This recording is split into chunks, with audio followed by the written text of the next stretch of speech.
So, you want to build a business. Building a business isn't as easy as most people think. It takes years of hard work and dedication.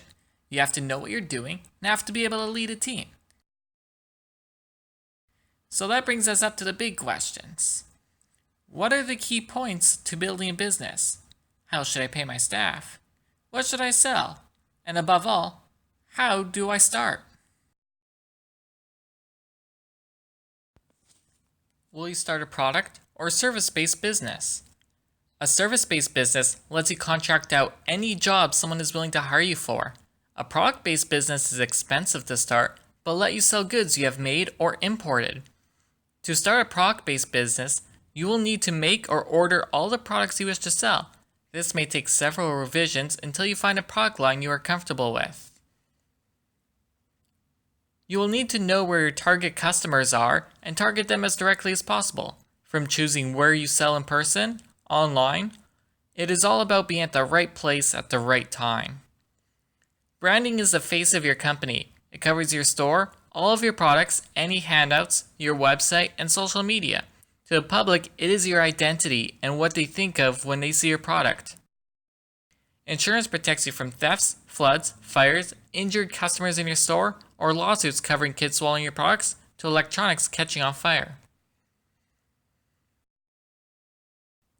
In North America during 2016, there will be an estimated over $500 billion in online sales.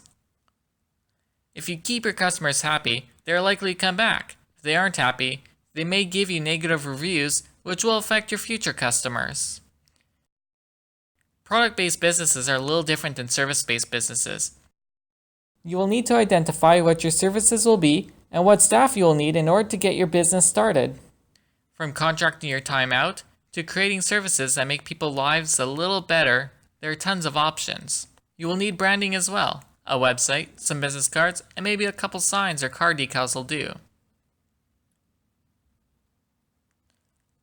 A website is important as it is one of the only places that your customers will be able to find information about you.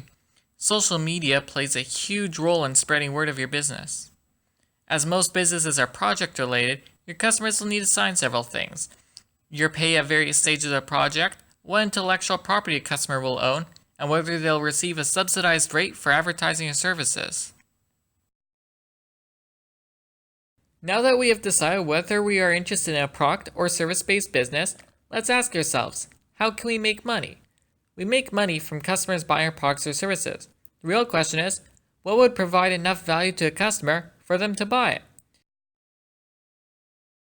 To find the answer, we must look around and see what people need. Often, it is the most simple answers because everyone can relate to it. From feeling belonging with a pet, craving sweets with some ice cream, or wanting to feel an adrenaline rush at a racetrack.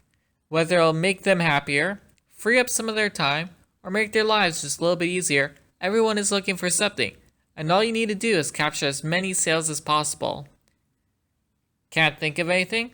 Try and think of a product or service you frequently use yourself. You'd be surprised at how much easier it is to sell something that you yourself believe in. Starting a business is difficult. There is so much to do. We have so little time before our competition closes in. I think it's about time we hired a team to fill in the gaps. There are so many important aspects of a startup that staff can manage, from building a website to branding, making apps, social media, finding customers and wholesalers too. But how should we pay our new team? Cash is a preferred option of choice. That way you can manage your employees as effectively as possible and maintaining ownership of your business at the same time. Equity is favorable when every dollar counts and you want to expand as quickly as possible from the start. This option is only available if you form a partnership, not a corporation and not a non-profit. When paying employees with cash, the costs add up quickly in the beginning. You'll want to aim for profitability as quickly as possible to offset this cost. However, once you become profitable, you'll be glad you kept your equity.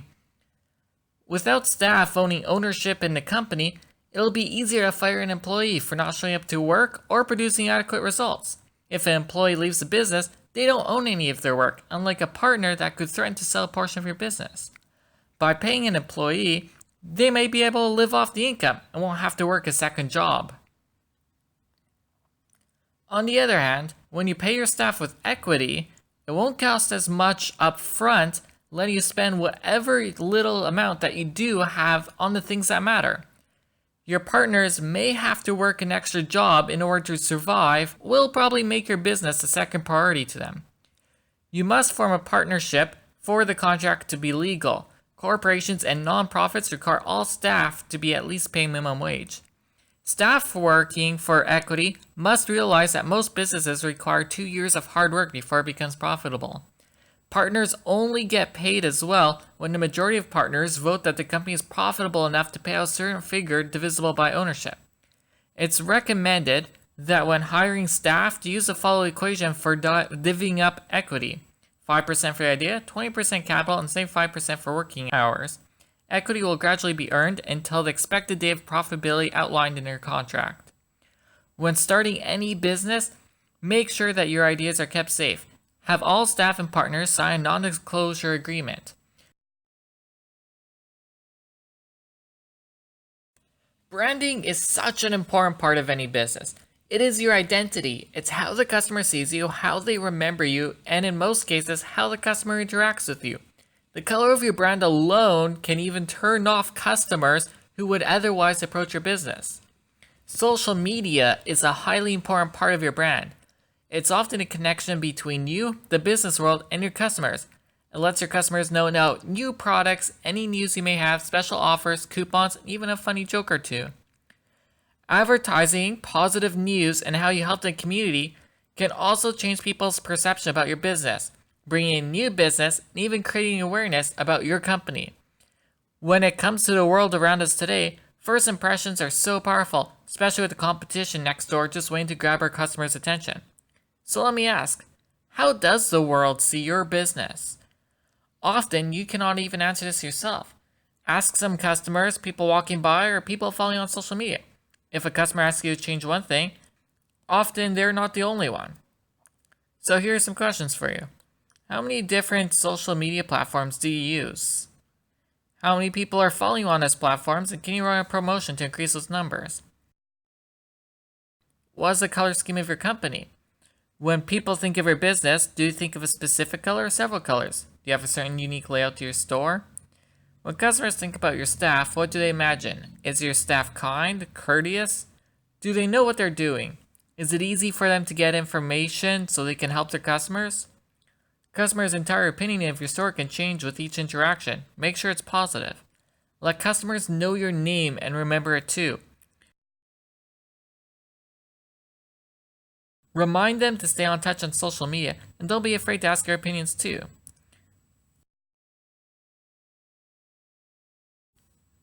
Keep your hours visible for everyone. Nothing is more frightening to customers than leaving everything to chance.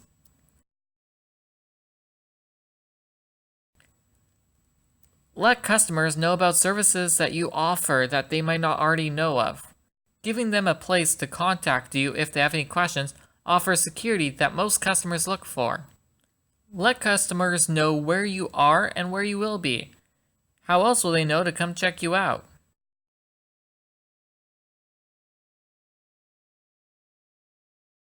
Remember to keep your website up to date and relevant to your customers. The key goal of your website is to convert viewers to buyers. Even if the customer has subscribed and will end up buying later, then there is a sale. And as we all know, the more sales, the better.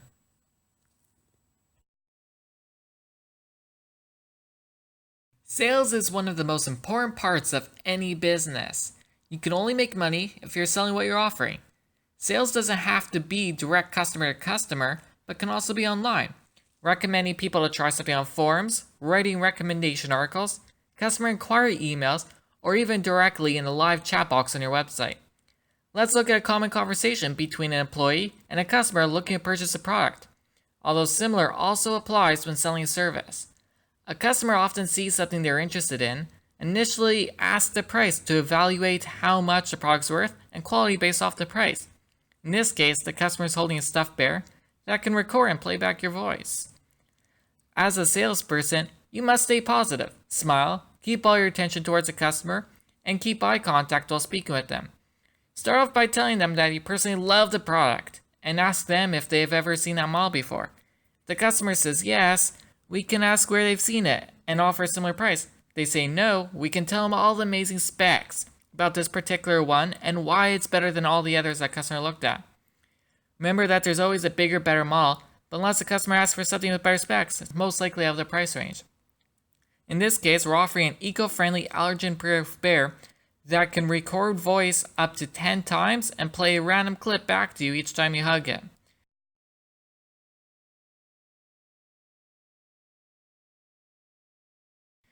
Now that the customer is excited that they found something so unique, they'll want to know the price, and often expecting it to be expensive. Start off by telling them it's a really high price of $70, but right now we're holding a special promotion just to give back to customers that the bear is only $49.99. And in the customer's mind, since the price ends with the 99, they automatically think, hey, it's a sale. When the customer's at the till and about to pay, you can also quickly try and upsell them a cheap popular item to make an extra couple bucks. If the customer is about to walk away, offer a customer an employee discount or next week's discount early.